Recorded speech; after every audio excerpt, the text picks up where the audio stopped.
Vous avez sûrement acheté certains de vos cadeaux de Noël durant le Black Friday, c'est vrai qu'il y a un véritable engouement en France pour ce jour de solde qui nous vient tout droit des États-Unis, si bien que maintenant novembre rime presque plus avec Black Friday qu'avec Armistice de la Première Guerre mondiale. On pourra d'ailleurs faire une comparaison entre les vues de la vidéo qui parle des oubliés de la Grande Guerre et celle-ci. Actuellement on est à 33 vues donc ça devrait pas être très compliqué à battre. Bravo, je vois qu'il y a un bel engouement pour notre histoire. Bande de capitalistes. En tout cas, tout le monde se met à la mode américaine, même la SNCF a fait des offres sur son site internet, c'est dire l'ampleur du phénomène. C'est vrai que quand t'as un billet de train qui coûte le prix d'une PS4, t'es bien content d'avoir une réduction. Le Black Friday, c'est un beau moment pour voir des gens se battre pour acheter le dernier micro-ondes en promotion. Ce jour béni rime avec humanité, sympathie, courtoisie et amour de son prochain. On en rigole mais faut pas non plus se moquer car l'engouement du Black Friday montre bien qu'il y a une baisse du pouvoir d'achat et que les gens tentent de faire des bonnes affaires à l'approche de Noël pour faire des cadeaux sans se ruiner, tout en essayant de faire plaisir à leurs proches. Est-ce que vous savez pourquoi on appelle ça le Black Friday? Eh bien à l'origine ça faisait référence aux bouchons qu'il y avait sur la route le vendredi, car les Américains faisaient le pont. Bison futé voyait noir dans le sens des départs. Ça a ensuite été un terme utilisé car les magasins faisaient passer leur compte en banque du rouge, c'est-à-dire en déficit, au noir, c'est-à-dire au positif, grâce aux importantes ventes du vendredi. On apprend quand même des trucs sur cette chaîne. L'appellation Black Friday, ou Vendredi noir en français, désigne aussi des événements tragiques comme des attentats, des manifestations qui dégénèrent, et même une attaque durant la Seconde Guerre mondiale. Récemment, après les attentats de novembre 2015 à Paris, les commerçants de la capitale avaient décidé par respect de renommer le Black Friday en jour XXL. C'est une belle attention, même si en termes marketing, vous conviendrez que le nom choisi casse pas trop pattes à un canard. En parlant de canard, vous avez vu que j'ai quand même soigné mes transitions.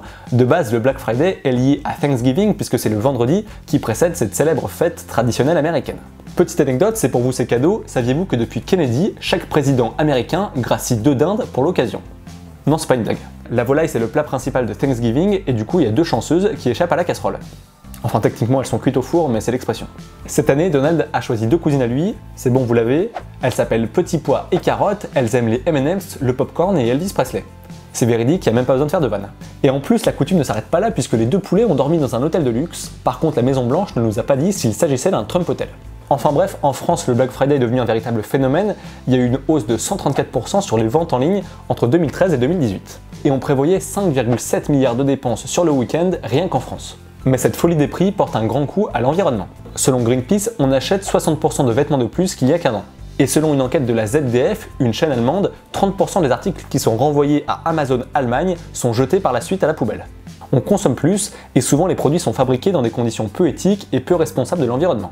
On se crée des besoins en voyant des promotions, mais UFC Que Choisir avait analysé toutes ces réductions et les baisses réelles étaient ridicules, moins de 1% pour les smartphones et moins de 2% pour les ordinateurs. La tendance cette année, c'était le Green Friday, le vendredi vert pour ceux qui ne sont pas bilingues, et ça consistait à ne rien acheter durant le Black Friday, à consommer local, à favoriser les circuits courts, à réparer soi-même ses objets ou encore à acheter d'occasion.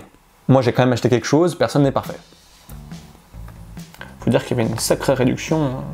Allez, on en a fini avec cette vidéo. Comme d'habitude, vous pouvez vous abonner en cliquant par ici. Vous pouvez me rejoindre sur Facebook et sur Twitter. Les liens sont dans la barre d'infos. Puis n'hésitez pas à commenter, liker, partager la vidéo si elle vous a plu. Quant à nous, on se retrouve demain pour une nouvelle vidéo. D'ici là, portez-vous bien et tenez-vous informés. Ciao. C'est pas mal.